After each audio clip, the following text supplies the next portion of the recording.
لو أنزلنا هذا القرآن على جبل لرأيته خاشعا أنزلنا هذا القرآن على جبل لرأيته خاشعا أنزلنا هذا القرآن على جبل لرأيته خاشعا متصدعا من خشية وتلك الأمثال نضربها للناس لعلهم يتفكرون.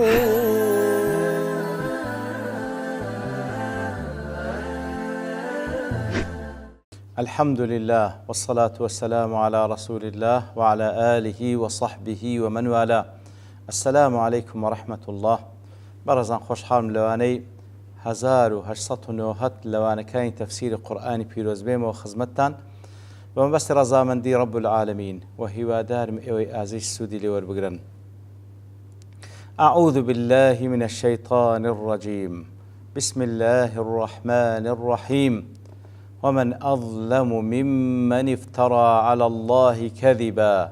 أولئك يعرضون على ربهم ويقول الأشهاد هؤلاء الذين كذبوا على ربهم ألا لعنة الله على الظالمين. بەڵێ بەڕێزان دەفەرمی چێ لەو کەسە ستەمکارترە کەوا ئیفترا بکا لەسەر الله تعالى بەدرۆ ئەوانە عرض دەکرێن ڕۆژی قیامەتێ لەسەر پەروەردگاریان ئەوانەی کەوا شاهێدی دەدەن دەڵێن هاولاء الذين كذبوا على ربهم ئەوان دەڵێن ئەوانەی کەوا شاهێدی دەرن لەو ڕۆژەدا ئەوانەی دەڵێن ئەوانە کەوا درۆیان لەسەر پەروەردگاریان کرد ئاگادار بن لعنەتی الله تعالى لەسەر زاڵمان. مناسبەی ئاتە لەگەڵ ئەوەی پێشترۆک و ڕازی دەڵێ کاتێکەوە خی گەورە سبحانه وتعالى دەفەرمی كأن الكفار كان لهم عادات كثيرة كافرەکان چەندین عاداتی زۆریان هەبوو و چەندین ڕێگای مختلف و جیاجیان هەبوو لەوانە کە خی گەورە وەسفیان دەکا زۆر حەریسن لەسەر دنیا زۆر ڕەغبەتیان هەیە لە بەدەستهێنانی دنیا ئیتر خی گەورە سبحانه وتعالى ئەو عادەتە ئەو طەبیعاتە ئەو صیفەتەی سركونا كربوا آتي من كان يريد الحياة الدنيا وزينتها. ومنها أنهم كانوا ينكرون نبوة الرسول صلى الله عليه وسلم وهروها يقل الطبيعات ويقل عادات ويقل صفات كان كافران إنكاري بيغمبراتي رسول الله ذا كان صلى الله عليه وسلم تانا لا معزات كيددا يترخوي سبحانه وتعالى أو صفته أو شبهي أواني بطال كردوا وآتي بيشتر أفمن كان على بينة من ربه. ومنها أنهم كانوا يزعمون في الأصنام أنها شفعاءهم عند الله وهروا يقل درود لسو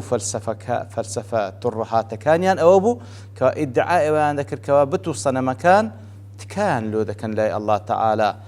خواهي قول سبحانه وتعالى لو آتا رد أو شبهو أو فلسفة ترهاتيان ذاتوا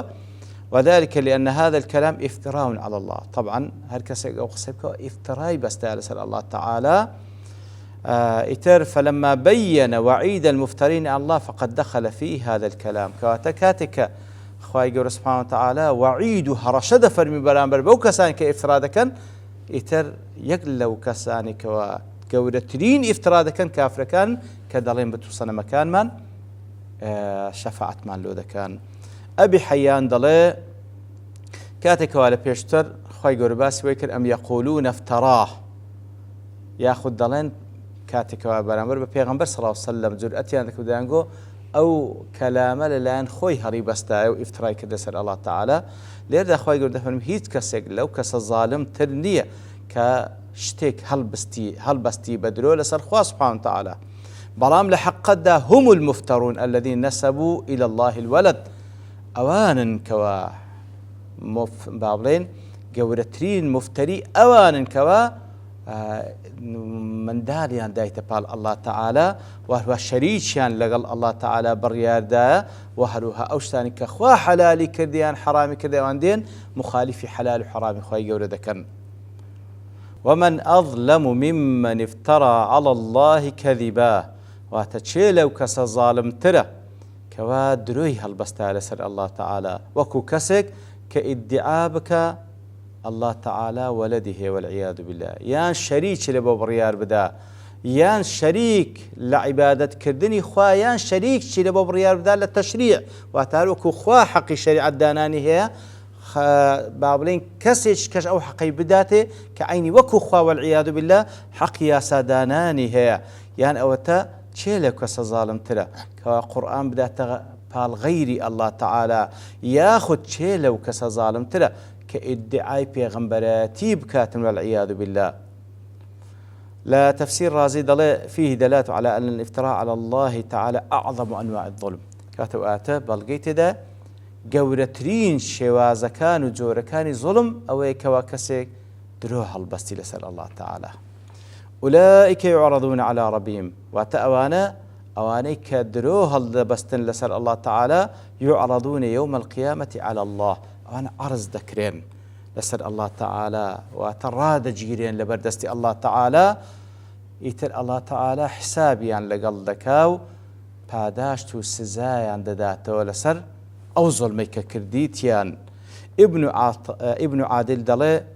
کاتێک کە خۆی گەورە بە تایبەت دەفەرمی يعرضون أولئك يعرضون على ربهم بە تایبەتی ئەوانە عرض دەکرێن ڕادەگیرن لە بەردەست خۆی گەورە ئەگەر چی خۆ هەموو بەندەکان ڕادەگیرن لە بەردەست خۆی گەورە لەبەر چی بە تایبەت دەفەرمی ئەوانە ڕادەگیرن لە بەردەست خۆی گەورە و عرض دەکرێن لأنهم يعرضون فيفتضحون لەبەرەوەی ئەوانە کە ڕادەگیرێن ئەوانە فەزح دەکرێن ئابڕوویان دەبردرێ لە پێش چاوی هەموو خەڵکی و ئەوانەی کەوا شاهدی دەرن وەکو لە ئاتکەدا کە باسی دەکاتن ئەوان هەموو لە پێشچاوی هەموو خەڵکی دێن ئەوانە ڕیسوا دەکەن لێ دەفەرمی ويقول أشهد هؤلاء الذين كذبوا على ربهم ئیتر ئەوانەی کەوا شاهدی دەرن دەڵێن ئەوانن کە لە دنیای درویان دەکرد لەسەر پەروەردگاریان ئەوانەی کەوا لە قیامەتدا شاهدی دەرن دەڵێن لە پێشچاوی هەموو خەڵکی ئەوانن کەوا درۆیان دەکرد لەسەر الله تعالى ئەوانە چیان شاهدی دەرەکان مەلائیکەت و پێغەمبەران و ئیمانداران. ئیتر دیارەوە چەند ڕێئش لەسەر من اختار أن أشهدهم الملائكة والأنبياء والمؤمنون ئەوانەی کەوا ئەوە ڕەئیانەکەوە ئەشهاد بریتین لە پێغەمبەران و ئیمانداران و مەلائیکەت وەکو واحیدی و محەممەد ڕەشید ڕضا هەندێک دەڵێن الأشهاد هم الملائكة والأنبياء هەندێک نەخێر ئەشهاد تەنها پێغەمبەران و مەلائیکەتەکانن وەکو ئیبن جەریر و زومەخشەری. قاسمی دەڵێتن ئەوانە بریتین لە مەلائیکەت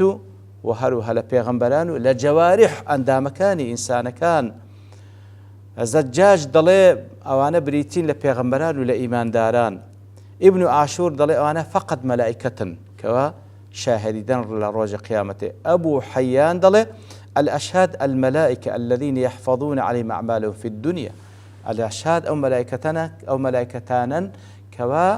کار و کردەوەکانیان دەنووسی لە سەریان یان پێغەمبەرانن یان پێغەمبەران و مەلایکەت و ئیماندارانن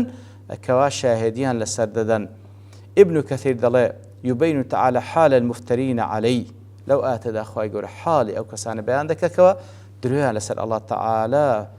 کردیە و فەضحیان دەکا و ئابڕوویان دەبا لە ڕۆژی قیامەت لە پێشچاوی هەموو خەڵکی. ئیتر چێنە شاهدیان لەسەر دەن مەلائیکەت و پێغەمبەران و هەروها ئینس و جن هەموو شاهدیان لەسەر دەن کە ئەوانە درۆیان کرد لەسەر خوا. واحدی دەڵێ الفائدة في إخبار الإشهاد بما الله يعلمه دەی ئەوانە کاتێکەوە شاهدی دەدەن لەسەر قەزێک خۆخوا پێ ئاگادارە لۆ دێن شاهدی دەن دەڵێ ئەو شاهدی دانێ ئەوان تەنها تعظیم الأمر على المشهود عليه کەواتە گەورەکردنی قەزیەکەی لەسەر ئەو کەسانی کوا شاهدیان لەسەر دەدرێ تاوەکو ئەو کەسە هیچ هیوایەکی بۆی نەبی کەوا نەجاتی بیتن بە هیچ شێوەیەک نەدەتوانی مجاملە بکاتن نەدەتوانی دیفاع لە خۆی بکاتن وەکو سەرزەنشکردن و سەرکۆنەکردنیشە و هەروەها تاوەکو لە پێشچاوی هەموو خەڵکی ئابڕوویان ببردرێ. ألا لعنة الله على الظالمين ألا سخط الله الدائم وإبعاده من رحمته توربوني بردوامي الله تعالى ودور كوتنوان لرحمة خواهي قورة لسر أو كساني كوا المعتدين أواني كوا تعدایان کردی الذين وضعوا العبادة في غير موضعها كعبادتيان لغير جێگای خۆی دانێکەوە ئەسڵ وابوو عیبادەت لە بۆ خوابی ئەوان لە بۆ غەیری خۆیان دەکرد. لا مجموعی فتاوا دەڵێ ابن تەیمیە دەڵ ئەهلی علم اختیاری ئەوە دەکەن کاتێکەوە کەسێک مەشهورە یاخود ناسرا بۆی کەوا زاڵمە لەگەڵ ئەوەش ئەو کەسە مسلمانیشە کردەوەی چاچی هەیە لە ظاهر کەواتە کەسێکە ظاهرا مسلمان و کردەوە چاشی بەڵام ظالمیشە وەکو حەجاجی کوڕی یوسف و ئەمثالی بی أنهم لا يلعنون أحدا منهم بعينه أو كسمادا مسلمانة کردەوەی چاچی هەیە بەڵام ظالمیشە دەڵێن ئەوانە بعینه بەناوهینان بڵێ حەجاج کوڕی یوسف سەقەفی ئەوها نایبین ئەو بڵێ لەعنەتی خوای لێ بدە دەڵێ ئەوانە ئەهلی علم بەو شێوەیە لەعنەت لەو کەسانە نادەن کەوا ظالمن کە مسلمانیشن بەڵکو چ دەڵێن ألا لعنة الله على الظالمين کەواتە ئەگەر مەسەلەن باس لە ظلمی حەجاجی بکرێ ناڵێن لعنەتی خوا لە حەجاج لا ألا لعنة الله على الظالمين فيلعنون من لعنه الله ورسوله ولا يلعنون المعين كواتا بمعيني كمسلمان بو ما دام مسلمانة أجر ظالم يجبي بن معينين لعنة خلا فلان كذبين ألا لعنة الله على الظالمين أو كوا خوا سبحانه وتعالى لعنة لكردينا وهو أو كبيغمبر صلى الله عليه وسلم عندك حديث لعنتي لكردينا أو أنا بناوهنان بلعناويان ناهندري لعنتيان لبكريتن بتايبتي كوا أهلي قبلة بن مسلمان بن ببلغي أوش كوا كاتكوا كسيك دينا خدمة بيغمبر صلى الله عليه وسلم كعارقي خواردي توا إتر كاتكوا زلدي ليددري يقلواني كوالوي موجود لعنتي ليدكا بيغمبر صلى الله عليه وسلم دفهم لا تلعنه لعنتي ليما كالبروي يحب الله ورسوله وكسيك الله تعالى بيغمبركي خوش دبي وذلك لأن اللعنة من باب الوعيد ولبر أواش لعنة ليدان كسك هذا لعنة ليدان أو هرشية والوعيد العام لا يقطع به الشخص المعين ووعيد عام وهرشي قشتيش ناتوان أتجزم كلمة فلانة كسي لأحد الأسباب المذكورة من توبة أو حسنات ماحية أو مصائب مكفرة أو شفاعة مقبولة ما دام إيمان داره احتمال التوبة يبكى لو أنا كذو تساج هبك وأخلاق كان يرشكاته يعني هندا مصيبة بسر هاتية مصيبة بسر ديكوا تبتا كفارة اللي بقولنا تاوانا كاني يعني بشفاعتي شفاعة كارك نجاتي بيتن إيتر أهلي قبلة بي ومسلمان بي أجر ظالم يجي بياخذ هر كردبيك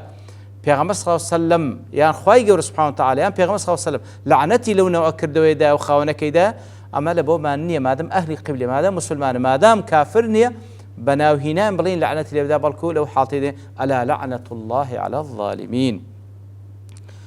لا إعلام الموقعين ابن القيم ضلي أو آتانا وإن كانت في حق المشركين والكفار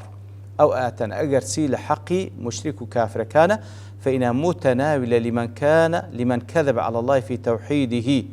كواتا أجر سي أو آتانا لبوكساش كافرة لحق كافر مش كان خواهي يقول فرموتي بلام هر كسيتشيش دروب كارسر الله تعالى لقضية توحيدي لدينكي لأسماء وصفات والأفعال أويج دقريتوا ولا تتناول المخطئ المأجور إذا بذل جهده واستفرغ وسعه في إصابة حكم الله وشرعه بلام أو كسا دمي خاصة علماء كاجتهاد لكن لنا لسر هندق مسألة بلام نابيتشي مقصد أوانية بلكو أو مجتهده وكبيان صلى الله عليه وسلم أزري شيء بلام كسيك ببيع علم قسام بك على سرخوات خوا سبحانه وتعالى ببيع علم لسر ديني خوا قسام بك لسر أسماء وصفات خوا لسر قرآن كي ببيع علم قسام بكاتن براستي أو حرشي أو آتي أويش دقريتوا كوا زور خطرة لو كسانبي بترسي ولو كسانبي كوا روج قيامت بيقول لي أوانا درويان لسر خوا كرديا فنها بخوا سبحانه وتعالى لو بيستا إنسان آقادار بي بهيج شويك ببيع علم لسر خواي قورة سبحانه وتعالى لسر بيغمبرك صلى الله عليه وسلم لسر قرآنكي قصانك وصلى الله وسلم على نبينا محمد وعلى آله وصحبه أجمعين وآخر دعوانا الحمد لله رب العالمين. لو أنزلنا هذا القرآن على جبل لرأيته خاشعا أنزلنا هذا القرآن على جبل لرأيته خاشعا أنزلنا هذا القرآن على جبل لرأيته خاشعا متصدعا من خشية وتلك الأمثال نضربها للناس لعلهم يتفكرون